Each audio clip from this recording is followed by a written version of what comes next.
हम लोग उत्तल दर्पण में देख रहे हैं, सिद्ध करे कि 1/f बराबर 1/u प्लस 1/v।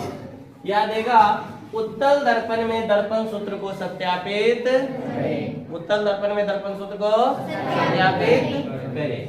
तो देखिए सबसे पहले हम लोग बना लेते हैं एक उत्तल दर्पण। एक उत्तल दर्पण लेते हैं। देखिए ये इसका मुख्य अक्ष या क्या है, प्रधान अक्ष है।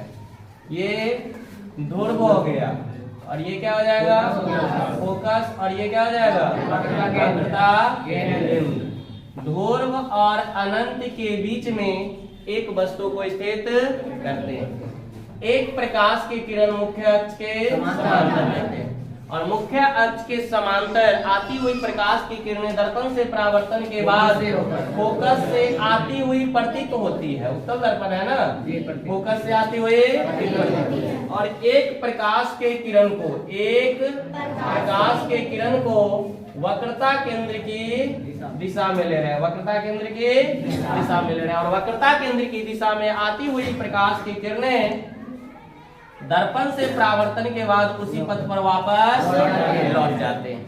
अब जहां पर दोनों किरणें एक दूसरे को काटती हुई प्रतीत हो रही है, ध्यान दीजिएगा, एक दूसरे को काट नहीं रही है, काटती हुई प्रतीत हो रही है, क्योंकि उत्तल दर्पण में सदैव आभासी प्रतिबिंब बनते हैं। तो यहाँ पर प्रतिबिंब बनता है, तो ए और बी यदि वस्तु है तो ए डैश और बी डैश क्या हो जाएगा, प्रतिबिंब हो जाएगा। एक प्रकाश की किरण को मान लीजिए कि इस दिशा में वो क्या हो रही है, आ रही है, और यहाँ पे हमेशा ये लंबवत होता है, ध्यान दीजिएगा। तो ये जो है आपतन कोण बराबर परावर्तन कोण पर मान लेते हैं कि क्या हुए, मुड़ गए, परावर्तन कोण पर। अब इसी को हम लोग मान लेते हैं, इसी को क्या करते हैं, मान लेते हैं। देखिए माना कि एम एन उत्तल दर्पण का द्वारक है, उत्तल दर्पण का द्वारक है, जिसके मुख्य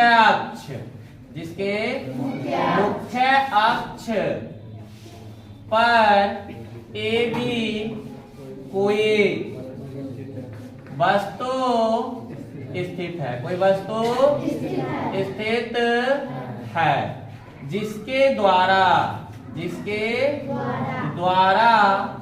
बना प्रतिबिंब क्या बनता है, प्रतिबिंब दर्पण के दूसरी ओर, दर्पण के दूसरी ओर ए डैश बी डैश है, ए डैश बी डैश। यहाँ पर हम लोग ले लेते हैं चिन्ह परिपाटी से ध्रुव और वस्तु के बीच की दूरी को क्या बोलते हैं, वस्तु दूरी। ध्रुव और प्रतिबिंब के बीच की दूरी को क्या बोलते हैं, प्रतिबिंब दूरी। ये क्या हो जाएगा, प्लस डी, ये क्या हो जाएगा, प्लस डी। ध्रुव और फोकस के बीच की दूरी को क्या बोलेंगे, ये भी हो जाएगा प्लस एफ। और ध्रुव और वक्रता केंद्र के बीच की दूरी को क्या बोलेंगे, वक्रता त्रिज्या, ये भी क्या हो जाएगा, प्लस आर, ये भी क्या हो जाएगा, प्लस आर। तो देखिए यहाँ पर लेते हैं चिन्ह परिपाटी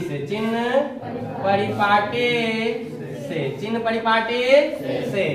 तो सबसे पहले क्या लिखेंगे, वस्तु दूरी, क्या लिखेंगे, वस्तु दूरी बराबर, तो वस्तु दूरी क्या है, पी बी, तो बराबर माइनस यू। प्रतिबिंब दूरी बराबर क्या हो जाएगा, पीबी डैश बराबर, देखिए तो ये प्लस में है ना, तो क्या हो जाएगा, भी। फोकस दूरी बराबर क्या है, बी एफ बराबर प्लस एफ, तथा वक्रता त्रिज्या, तो वक्रता त्रिज्या बराबर क्या है, पीसी, तो पीसी बराबर क्या हो जाएगा, प्लस आर, पीसी बराबर क्या हो जाएगा, प्लस आर। तो चलिए देखिए वक्रता त्रिज्या बराबर पीसी बराबर आर। तो अब हम लोग लेते हैं चित्र से, ध्यान दीजिएगा, चित्र से। अब देखिए इसमें हम यहाँ पे ये फिगर थोड़ा सा जटिल है, इसको अलग आपको लिख के बताते हैं। ये B और C है, ये B है और ये क्या है, और ये वस्तु स्थित है और ये आगे की ओर जा रही है, ध्यान दीजिएगा।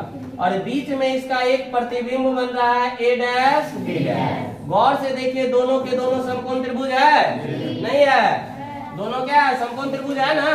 ये त्रिभुज ही हम यहाँ पर लेने जा रहे हैं। तो चित्र से त्रिभुज ABC और तथा त्रिभुज A dash B dash C में, त्रिभुज A dash B dash C में दोनों क्या है, दोनों समकोण त्रिभुज है, दोनों समकोण त्रिभुज है। तो इसीलिए त्रिभुज ABC समरूप हो जाएगा त्रिभुज A dash B dash C के, समरूप हो जाएगा त्रिभुज A dash B dash C। और हमको पता है कि समरूप त्रिभुज के संगत भुजाओं का अनुपात, तो ध्यान दीजिएगा, लंब बटे लंब, आधार बटे आधार।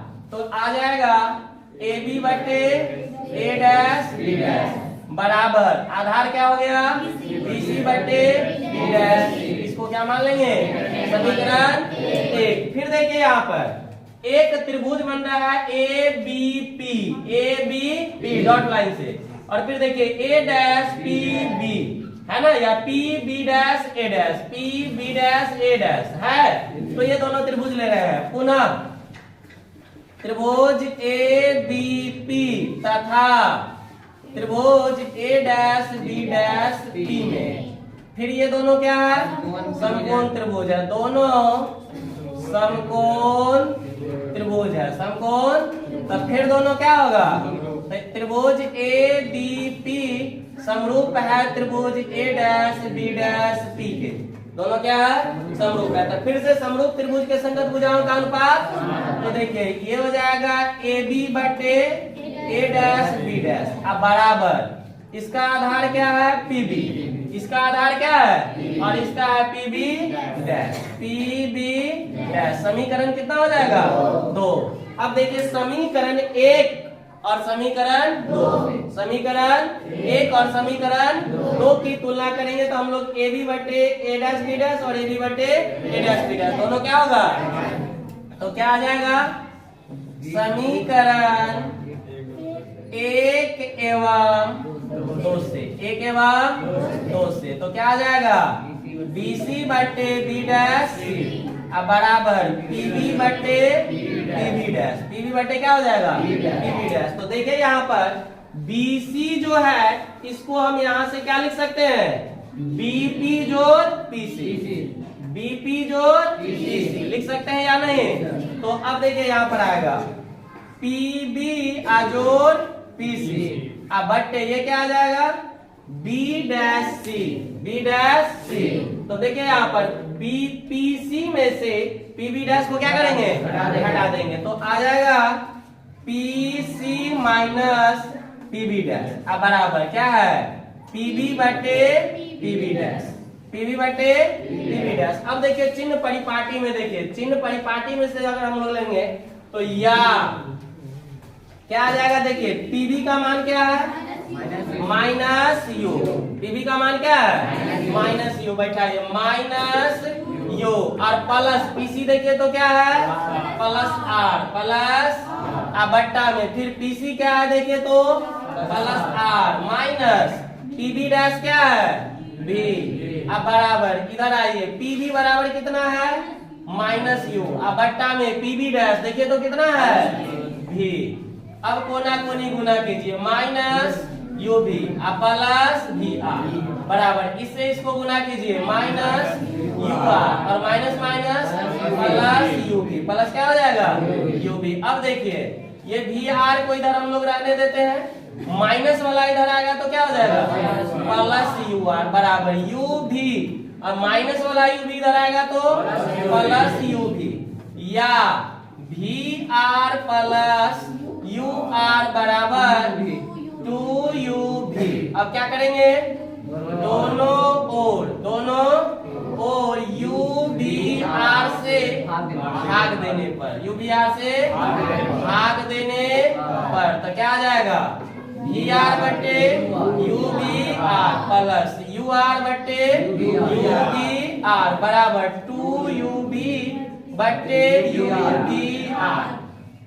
अब देखिए VR से VR क्या हुआ, UR से UR क्या हुआ, UV से UV क्या हुआ, क्या आ गया 1 बटे प्लस 1 बटे बराबर 2 बटे। अब देखिए चूंकि F बराबर होता है R बटे 2, तो 1 बटे F बराबर क्या हो जाएगा 2 बटे R। तो या 1 बटे U प्लस 1 बटे V बराबर ये हो जाएगा 1 बटे F। इसी को सीधा कर दीजिए 1 बटे F। तो F बराबर R बटे 2 या 1 बटे F बराबर 2 बटे क्या हो जाएगा R। तो 1 बटे U प्लस 1 बटे V और R बटे 2 के जगह क्या लिख देंगे 1 बटे F। तो इसीलिए लिख देंगे 1 बटे F इज इक्वल टू 1 बटे U प्लस 1 बटे V। धन्यवाद।